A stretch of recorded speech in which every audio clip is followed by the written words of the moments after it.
Good morning, or good afternoon, depending on how accurate your watch is.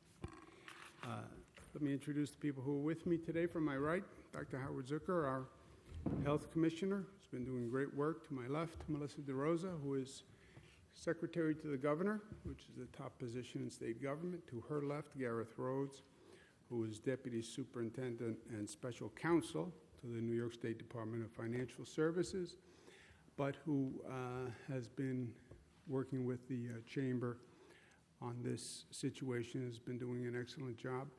We're at Marist College today. It's a pleasure to be here. Dr. Dennis Murray, pleasure. Thank you very much for having us. Marist, go Red Foxes. We're in Poughkeepsie, which is right down from Albany, New York, right down the Hudson River. Beautiful ride today, going down the Hudson River. Many people fishing, a little fishing envy. Striped bass season in New York. No fishing for me, but that's okay. It's always next year. Albert Einstein, I do not like to state an opinion on a matter unless I know the precise facts. Good advice. Wouldn't it be nice if all those talking heads on TV took that advice? No opinion unless you know the facts. Let's talk about some facts. Total hospitalizations down to 8,196. Good news. Change in hospitalizations, you see, has been going down. Change in intubations is also down, and that's really good news. The percentage of people once intubated that actually successfully come off a ventilator is very low, so that is very good news. And the number of new COVID hospitalizations per day is just about flat, has been flat for a few days. These are the number of new cases that are coming in the door every day, or people who are in the hospital who then test positive for COVID. And these charts, I look at the line more than anything and what the curve is actually saying, more than the specific number. We would have hoped to see a steady, sharp decline in those numbers, right? We went up very quickly, as you see on the left of the screen. We would have hoped that we would have come down very quickly, hit the top and then come down. That's not what's happening. It's more flattening out. Question, when we look at these charts now, will it flatten out or will it continue to drop? When you look at the actual projection model that IHME, this is one of the more accurate projection models, they show it going down, but you even have several hundred cases in mid-June. So these models have been instructive, but not necessarily determinative in the past, but that's what we're watching now going forward. Same thing on the number of lives lost. This is probably the most important statistic and the most painful. 216 New Yorkers passed away yesterday. It's 216 families. You see that it's been persistently constant in the 200 range for the past few days. We're also looking at that. What does that curve do? What does that line do? Does it slowly decline? We would have liked to see again up and then a fast decline. Possibility that it flattens out at one point. But again, we don't know. We don't know. So we go day to day and we see and we react given the facts that we're presented with. The lack of facts can hurt you. We've seen that, I believe, during this global pandemic. How did it happen? Why weren't we ahead of it? Not just for a retrospective, but also prospectively. If you don't understand how it happened last time, and you don't learn the lessons of what happened last time, then you will repeat them, right? And there's a good chance that this virus comes back. They talk about a second wave. They talk about a mutation. And if it's not this virus, another public health issue. And I think we have to learn from this, and unfortunately learn from it as we're going through it, because we may not have the luxury of time. If they're right on the speculation about a second wave in the fall or the winter, well, we have to start getting ready now. And it is shocking to me that so many months, so many weeks, we talked about the virus was coming from China, from China, from China, from China. Now it turns out the virus didn't come to the East Coast from China. It came from Europe. And all those talking heads, that is a relatively new fact. When you then look back at the timeline of what was going on, I think it's informative. We were talking about the virus in China last year, the end of last year, November and December. We had the first case in the state of Washington, January 21.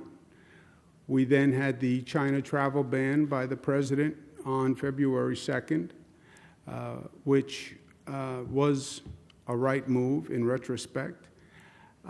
6 weeks later, you have the travel ban from Europe, and then we still have John F. Kennedy Airport open in New York as what's called the quote-unquote funnel airports. There are about 4 airports in the nation that were left open for flights coming from China and Europe.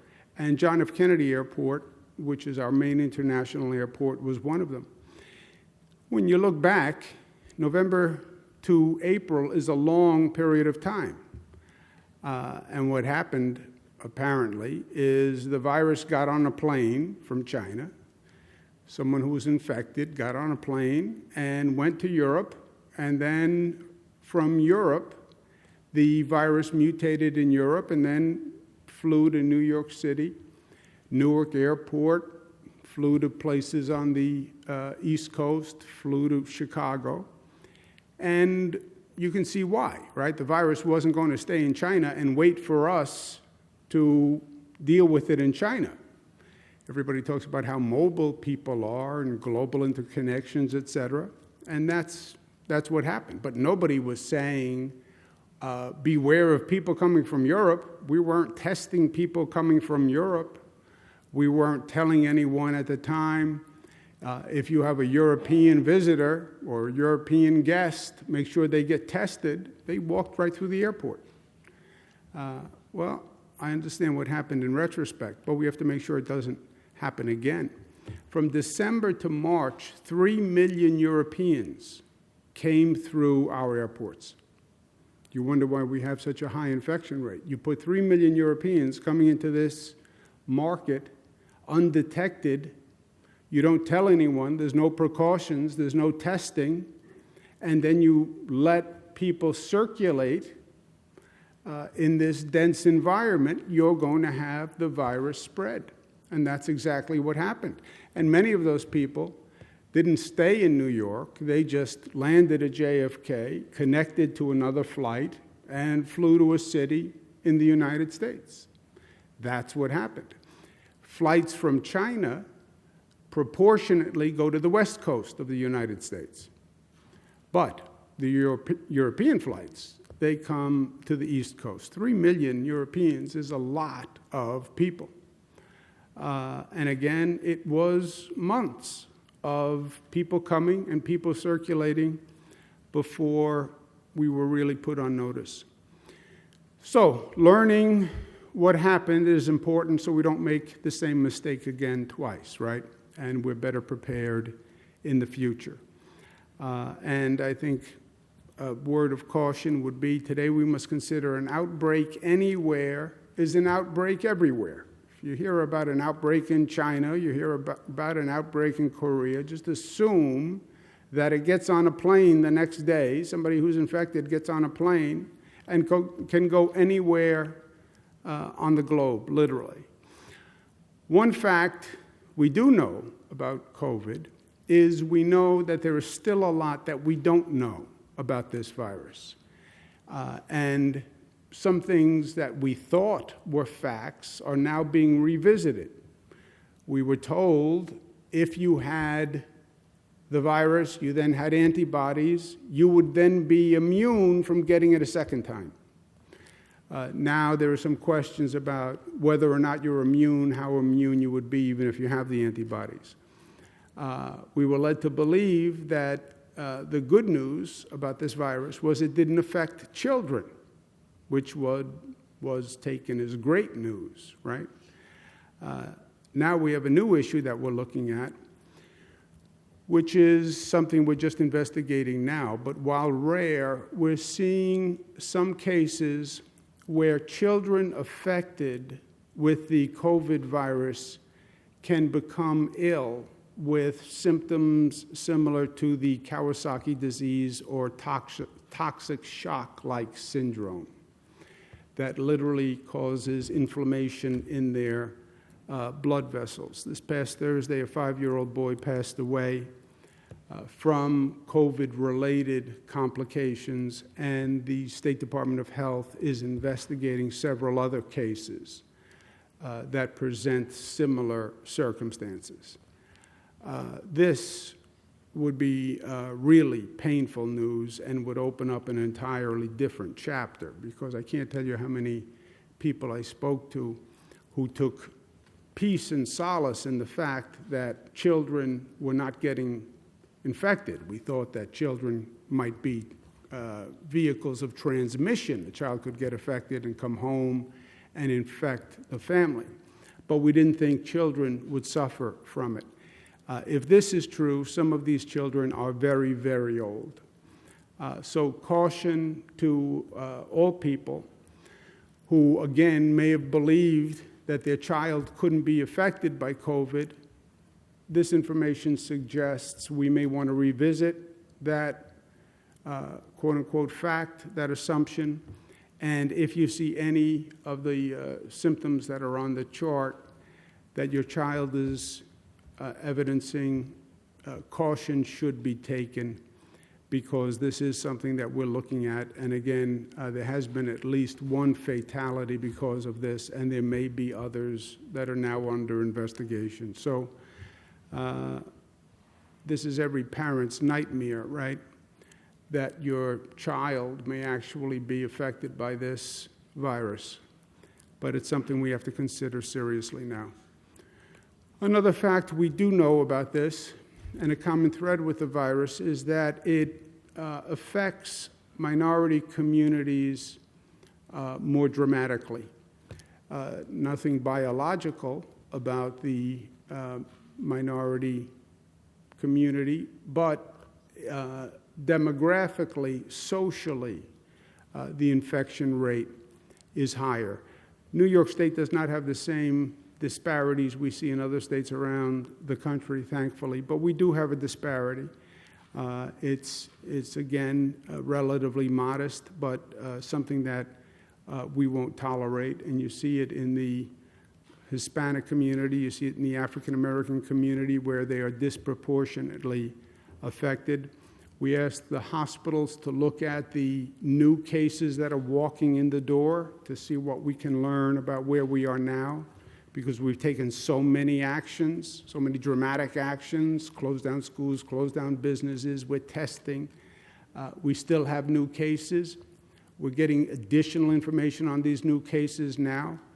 And when you look at the new cases and where they're coming from in the state, it's clear that a majority of the new cases and a disproportionate number are coming from minority communities. 21 zip codes with the highest rate of hospitalizations, 20 have greater than average Black and or Latino populations. So this is something that we're focused on and we're going to address, and we will address immediately.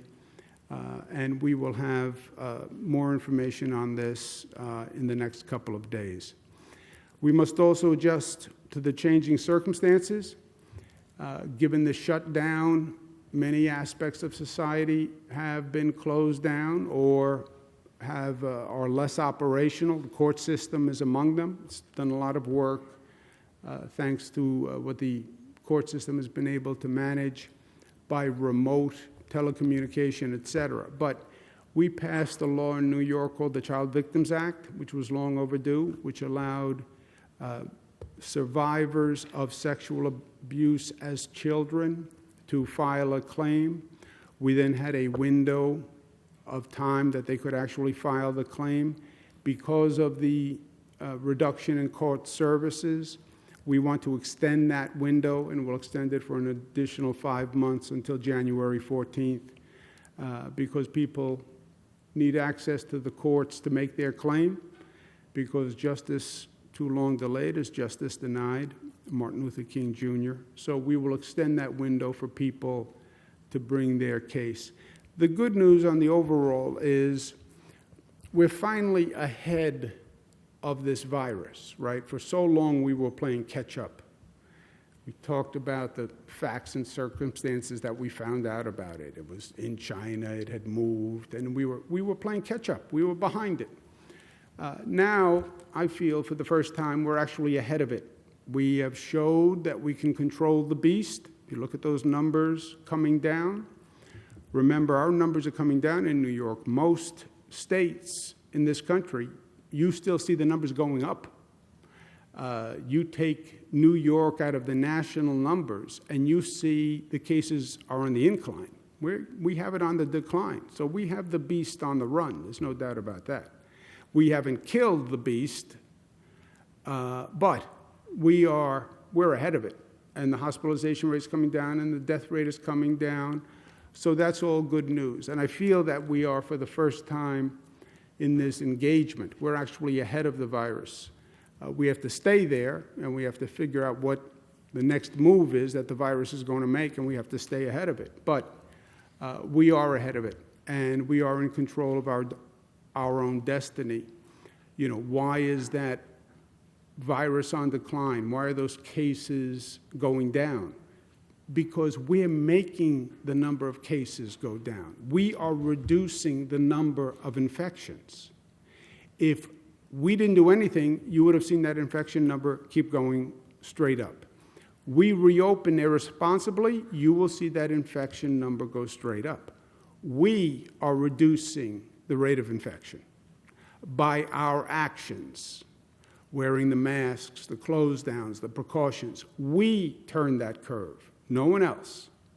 And we are going to determine what that rate of infection is going forward. You tell me how we behave today, I will tell you the rate of infection 3 days from now.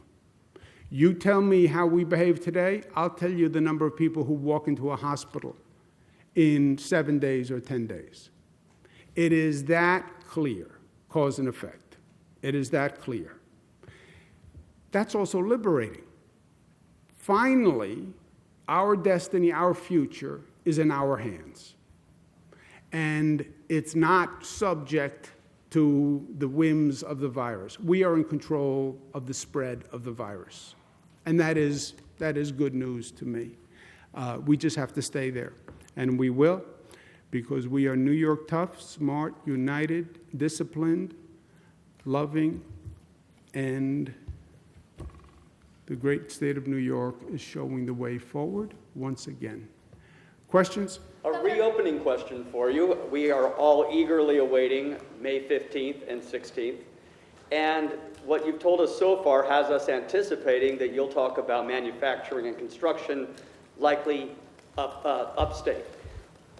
Is there anything that might get added to it, even if you can't tell us now? Is there a possibility we'll get a nice surprise thrown in that's a little more than maybe what we're expecting on those two fronts? Yeah, I think the nicest surprise could be that we are acting reasonably and responsibly and based on the facts and based on the data, right? I get the emotion. Everybody would like to see everything reopen tomorrow. Me first and foremost, right? Everyone, on every level, personally, economically, et cetera. But, as I said at the end, we are now in control, and we have the virus on the run because we have been smart and because we have been disciplined. And I know that's hard, and we want to stop doing what's hard. That's human nature. But You tell me what the virus is doing. You tell me the facts on the virus. I'll tell you what we can do in terms of reopening. You tell me what that infection rate is, what that hospitalization rate is. I'll tell you the facts.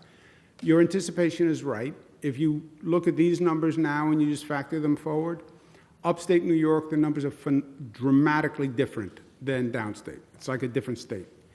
And we'll be talking about construction, manufacturing, reopening in upstate.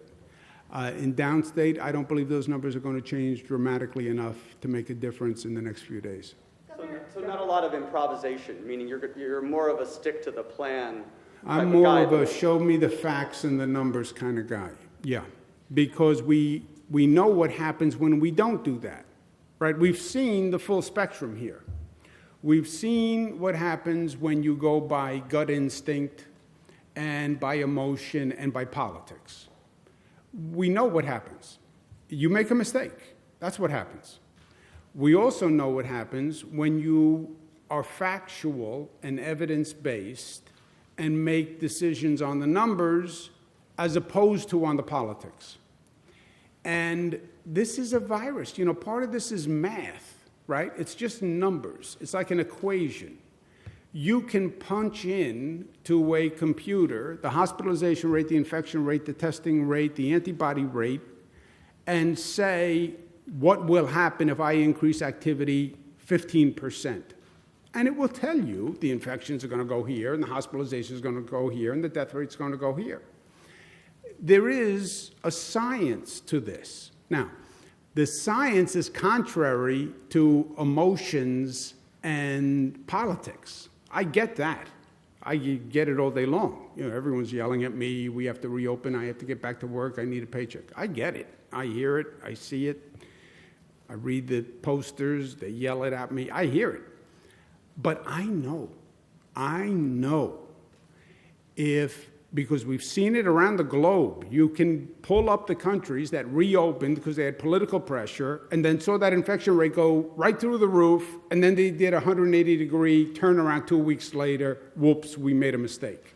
I don't want to do a whoops, we made a mistake, and I don't want to have hundreds of more people go into the hospitals because of a whoops. I don't want to have hundreds of more people possibly die because it was a whoops, because I responded to politics. So, yeah, my advice to the people of this state, from day one, here are the facts. I'm giving you the facts. Why? Because really they make the determination. I'm not in a position to enforce any of these rules. I can't make anyone wear a mask. If 19 million people say I'm not going to wear a mask, what am I going to do? If 19 million people said I'm not staying home, what could I really do? You know, what could government do? But I lay out the facts, and New Yorkers have understood the facts. They don't like them. There's nothing cheery about some of those facts. But lay out the facts, and they've acted responsibly. And we get to May 15th. I'll lay out the numbers. Here are the numbers. And this is what the numbers say. Governor, the April unemployment numbers came out today. 20.5 million jobs were lost. What is your message to out-of-work New Yorkers? And other than unemployment benefits, how can they find their footing? Look, there is no doubt that this is a horrendous period to live through. And the greatest problem for most people, besides the social issues, et cetera, and the isolation and the emotion that goes with that, and the emotional trauma that goes with that, by the way, which is a problem unto itself, the economics are devastating. I'm not working. I live paycheck to paycheck. It's been over a month. For some people, 6 weeks, 2 months. I haven't gotten a paycheck. I don't know if my job is still there. And the bills keep coming, right? Nobody put the bills on pause. You know, those people are still, everybody's still sending a bill. So that's a tremendous pressure on people. And then the unemployment rate, 20%. Some people say that number's underestimated. It's really closer to 25%, which is just, I mean, just imagine that. Largest, greatest since the Great Depression. So there is no doubt that this is a terrible period, but we have to get through it, right? That was Winston Churchill. When you're going through hell, keep going. You have to get through it. If we make a mistake and we react too quickly, the situation is only going to get worse and only going to get longer.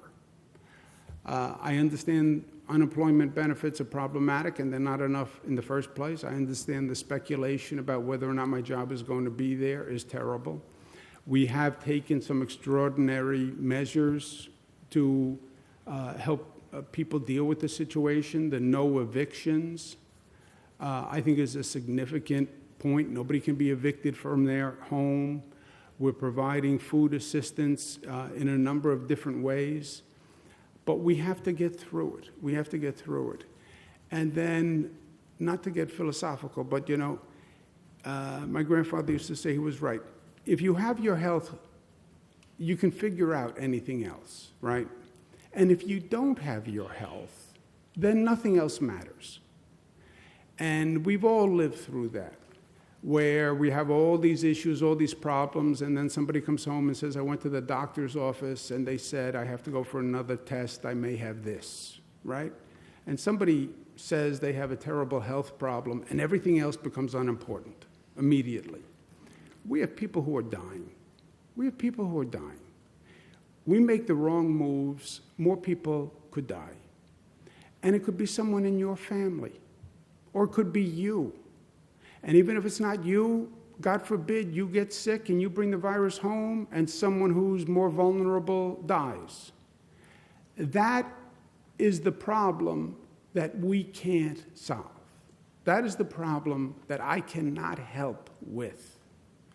And that is the problem that thousands of nurses and doctors and police officers have been killing themselves for weeks to avoid. So let's respect all we have done. I know it's hard. Let's get through it. Let's proceed intelligently and get this thing over as soon as possible without any further loss of life. And then we will figure out the economics. It's not going to be easy, but it's true. If you're alive and you have your health, we'll figure out anything else. And if we lose people, that's the one thing that we can't fix. Well, Governor, what's the plan to get those benefits out to people? Because a lot of people have been waiting. I mean, we're coming on almost 8 weeks. So what's the plan going forward? And also, why does the state need a person-to-person certification system? Because a lot of people are getting either hung up on or unable, they're not receiving calls. So again, what is that plan to get those benefits out? I'll ask Melissa to give you the update. But remember the context here. This is not a New York problem. This is every state in the country. The number of unemployment, 20%. It was like 2.8%. So a month ago, you had 2.8% of the people asking for unemployment benefits. Now we have 20% of the population asking for unemployment benefits. That takes a system that was designed to handle hundreds of applications. It now handles thousands of applications. It's overwhelmed every state system, period. And we have, our response rate is far better than most states, even though our population is far greater. But the certification and the details, I'll ask Melissa, because on certifying, you actually don't need to do person-to-person. It doesn't have to be over the phone. You can go online and do it. The person-to-person on the phone is if you don't have access to the internet, but we urge everyone to go online and do it so that you don't face the situation, what you're discussing right now, which is that the volume of the calls has been so great that it has literally crushed the phone systems time and time again. And just to underscore the governor's point, we paid out $2.1 billion in all of 2019 in unemployment insurance.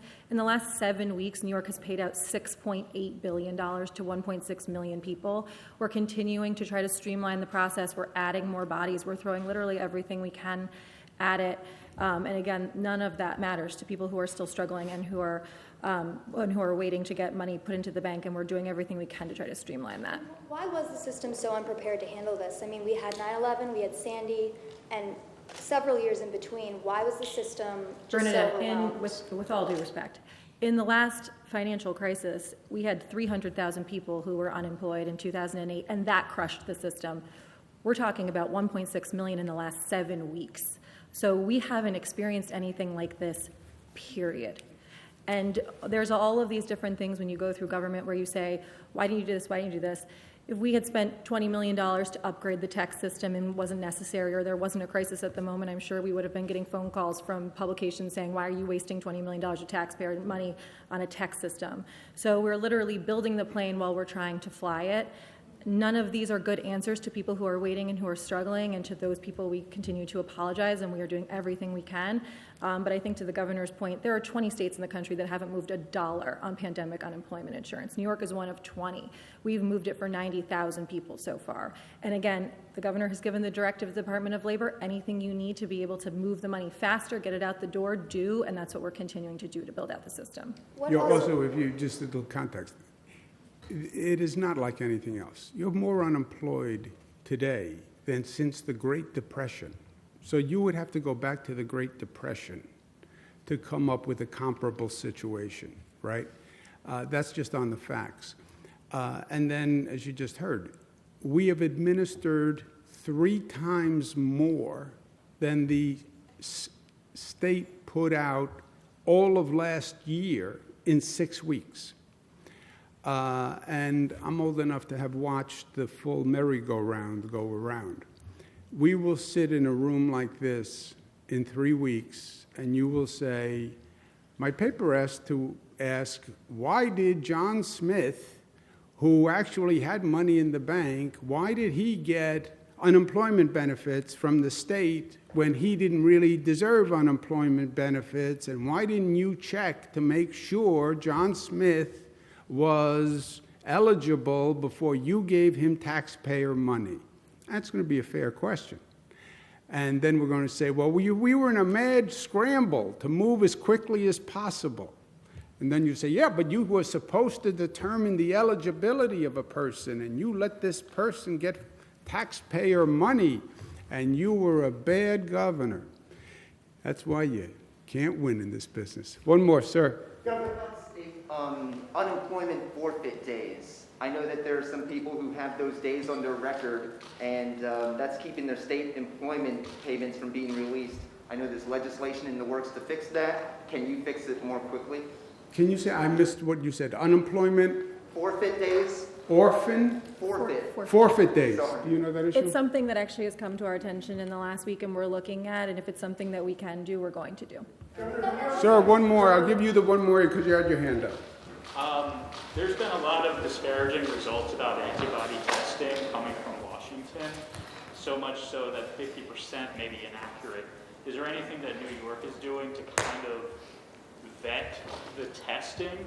Because as you said, wrong information is just as bad as information. Yep. I will ask Dr. Zucker to respond to that question, but I'm going to give you a warning. He's going to be very defensive because, see, in New York, we use our own antibody test, which is not one of the off-the-shelf antibody tests. It's an antibody test that we designed here at the State Department of Health, at their laboratory.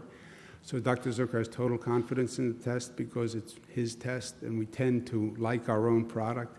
But also, we use the antibody tests more for an indicator of infection rate, right? So when we talk to you about infection rate, with the minority community or transit workers or first responders, we're using the antibody test to make those determinations.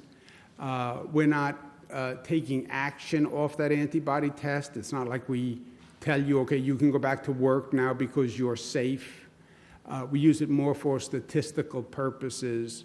So even if there is some deviation, it's the numbers are so large. We're testing 20, 30,000 people. So for the purposes that we use the antibody test, even if there's some deviation, wouldn't really make a difference.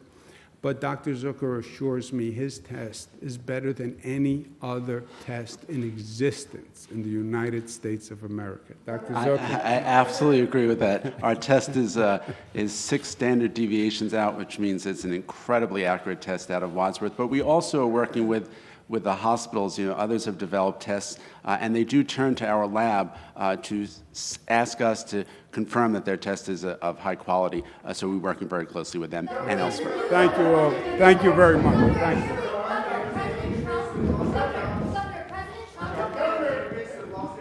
Because of COVID-19, is there anything specifically you're working on for people in that position because they're not eligible for benefits? The federal government has a number of programs to address that. If we get some state funding from the federal government, we'll do whatever we can. Governor, President Trump apparently is okay. Governor, in the next state